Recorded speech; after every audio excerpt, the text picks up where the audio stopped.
Shalom, shalom à tous, dans le nom de Jésus, que la paix soit avec vous, que Dieu vous bénisse et à lui seul toute la gloire. Nous allons prier, chers bien-aimés. Seigneur notre Dieu, nous te disons merci. Merci pour tous ceux qui nous suivent actuellement. Merci pour ce que tu nous as donné la vie et que nous sommes encore devant ta parole.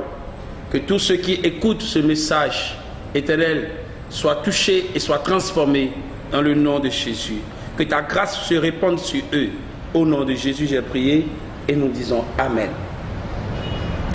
Bien-aimés dans le Seigneur, bonsoir. Bienvenue à ce rendez-vous de la parole révélée, de la parole qui libère. Aujourd'hui encore, nous lisons dans le livre de Esther, chapitre 2, le verset 9. Je lis la parole du Seigneur. La Bible dit, la jeune fille lui plut et trouva grâce devant lui. Il s'empressa de lui fournir les choses nécessaires pour sa toilette et pour sa subsistance.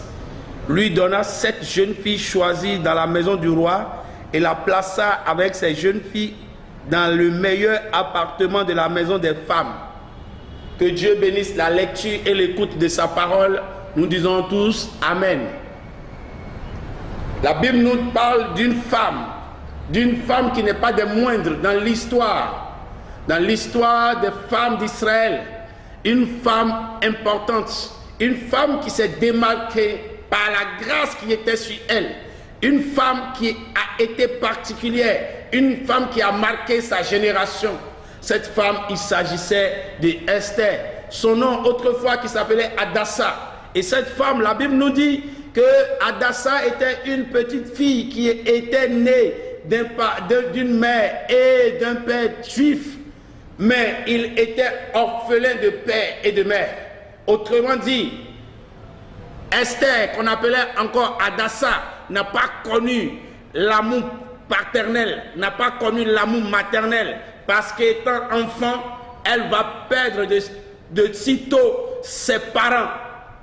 Elle va perdre ses géniteurs. Elle a perdu l'espoir. Elle a perdu tous ceux-là qui pouvaient l'entretenir, s'occuper d'elle. Non seulement Esther, appelée Hadassa, souffrait de la solitude et du manque de ses parents, mais elle souffrait encore d'un autre mal. Elle n'était non seulement pas orphelin, mais elle était une rescapée. Elle était esclave. Elle était sur une terre étrangère.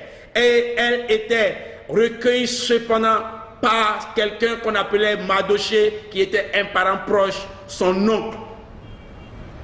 Mardochée l'a pris et dans sa misère, dans cet exil, dans cette situation, en tant qu'esclave sur une terre étrangère, la Bible nous dit que la bonté de Dieu va frapper à sa porte. La grâce de Dieu va frapper à la porte d'Esther. Le roi cherchait une femme.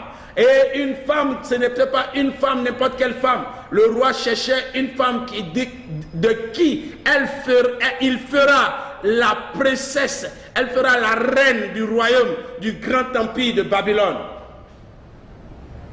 Et parmi des milliers de personnes, parmi des milliers de jeunes filles qui défilaient devant le roi n'avait pas trouvé quelqu'un qui allait réjouir son cœur.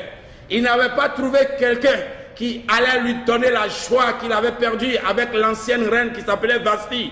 Et cette fois-ci, il a trouvé, la Bible nous dit qu'on défilait devant le roi, les femmes, les filles, les jeunes filles défilaient, mais aucune d'entre elles n'a retenu l'attention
Disons Amen.